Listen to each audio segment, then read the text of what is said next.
Nana. Tisu wajah. Tisu wajah. Plester.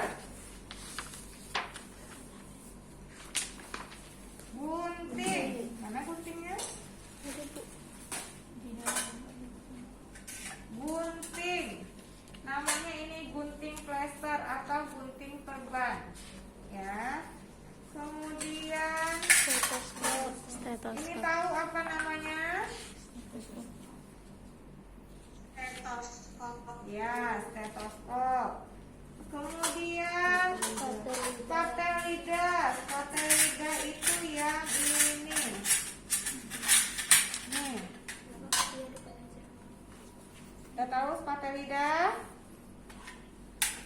Kemudian center atau pen light. Nih, bukan center security ronda. Ya, kita ada yang namanya center medis, itu pen light karena dia berupa pena. Ya. Kemudian harus ada spuit, pad. Paham? Kemudian harus ada gelas berisi air matang. Kenapa air matang? Ini akan dimasukkan ke lambung pasien. Gak mungkin air keran yang kita kasih ke pasien. Ya. Kemudian satu pinset anatomis. Lihat, anatomis itu yang tidak ada bengkokannya.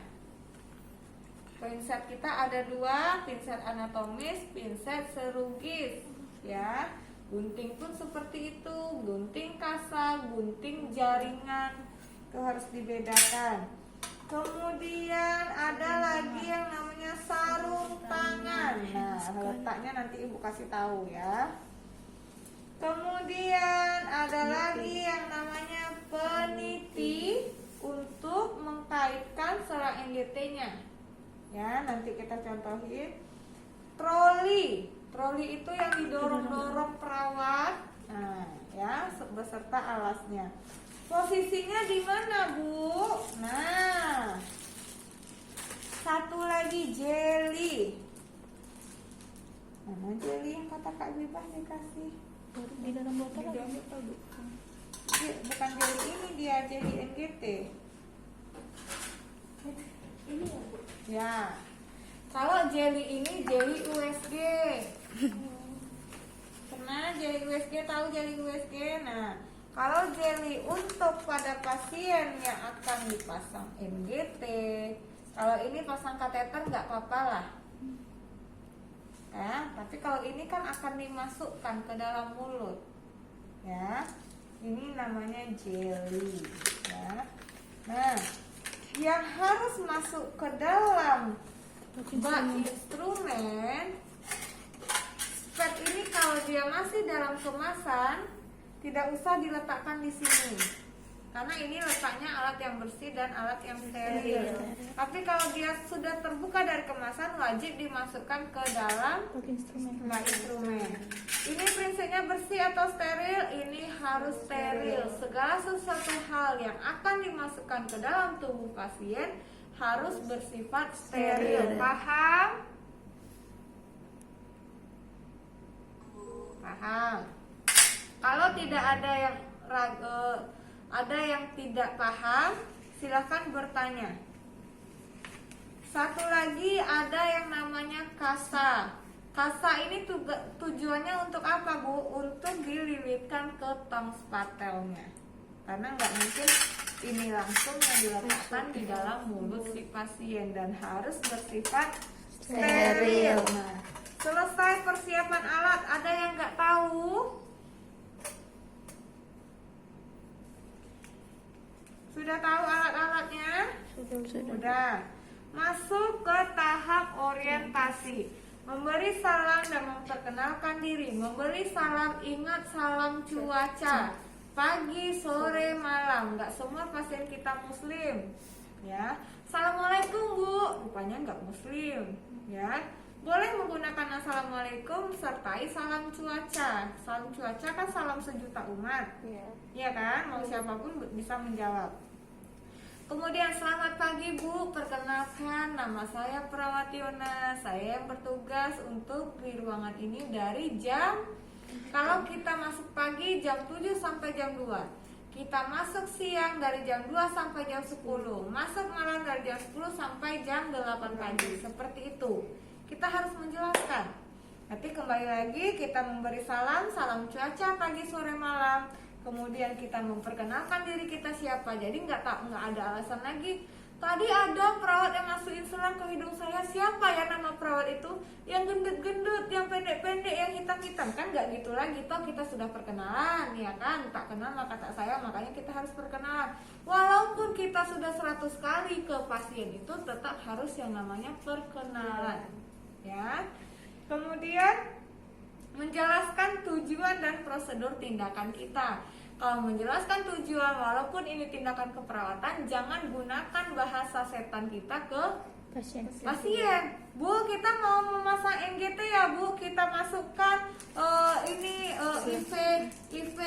NGT ke dalam mulut ibu, kemudian saya akan memasukkan ini. Nah, nggak akan paham. Kita masukin selang makan lewat mulut atau hidung ibu ya Bu. Tujuannya untuk supaya ibu bisa makan, supaya ibu bisa masuk nutrisi ke mulut ibu. Prosedur kerjanya nanti ini gini. Nah, nggak usah pula ini namanya bengko, nggak usah lagi ke pasiennya. Ini cukup kita aja. Tapi pada saat ujian disebutkan, pada saat di lahan tahap kerja yang pertama meletakkan bengko, nggak perlu seperti itu ke pasien.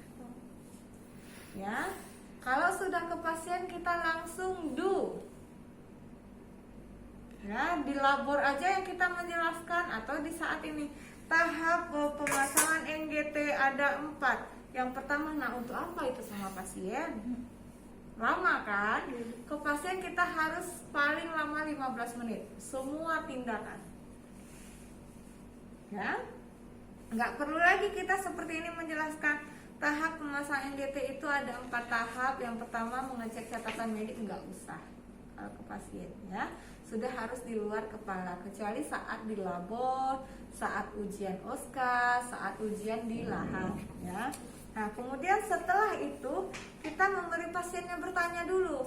Pasien yang terpasang NGT ini kan pasien yang pertama penurunan kesadaran ya.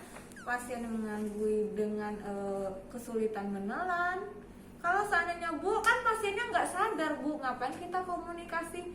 Tetap wajib dikomunikasikan. Kalau seandainya itu libatkan keluarga, ya pasien di ICU aja yang udah menggap-menggap masih bisa kita ajak bicara.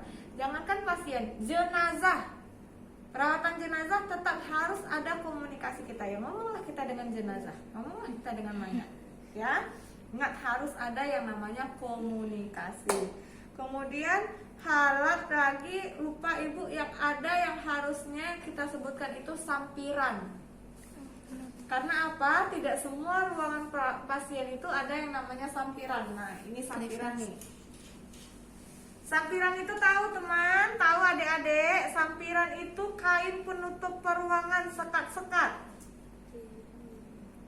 Ya, itu harus disebutkan di persiapan alat. Kita harus tahu kita mau masang di bed sekian, memasang kan udah dicek nih. Oh, di bed itu kira-kira ada sampiran nggak ya? Tujuan sampiran apa? Untuk menjaga privasi pasien. Ya. Selesai tahap preinteraksi, selesai tahap orientasi, lanjut ke tahap kerja. Mempertahankan prinsip bersih. Setiap kita setelah menyiapkan ini kita mencuci tangan. Ada 5 momen mencuci tangan. Sebelum berapa, sesudah berapa, harus tahu. Sebelum apa, setelah apa, cari tahu. Ya. Kemudian setelah kita ini barulah kita dekatkan alat ke tempat pasien. Kenapa? Contoh, alat ini masih di troli nih, masih didorong-dorong tadi. Nah, sekarang kita dekatkanlah ke tempat yang kita nyaman bekerja. Contoh, kalau seandainya meja di samping ini penuh, gimana ya trolinya yang kita pepetkan ke sini? Jangan letak pula alat kita di sini semua.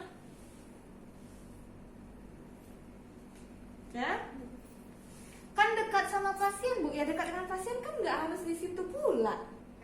Ya, ingat walaupun pantom yang kita gunakan ini separuh badan, nampak dek? Nah, walaupun pantom yang kita gunakan ini separuh badan, ingat realitanya pasien nggak ada yang separuh badan. Ingat harus ada kaki pasien di sana.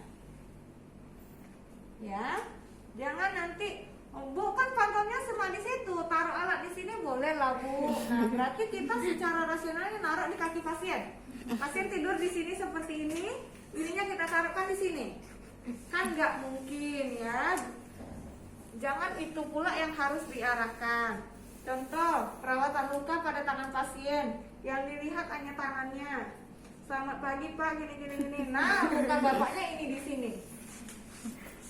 Ya. Sekarang mungkin kelihatannya ibu ini ngade-ngade, tapi lihatlah nanti ketika sudah praktek akan terjadi. Udah pernah ujian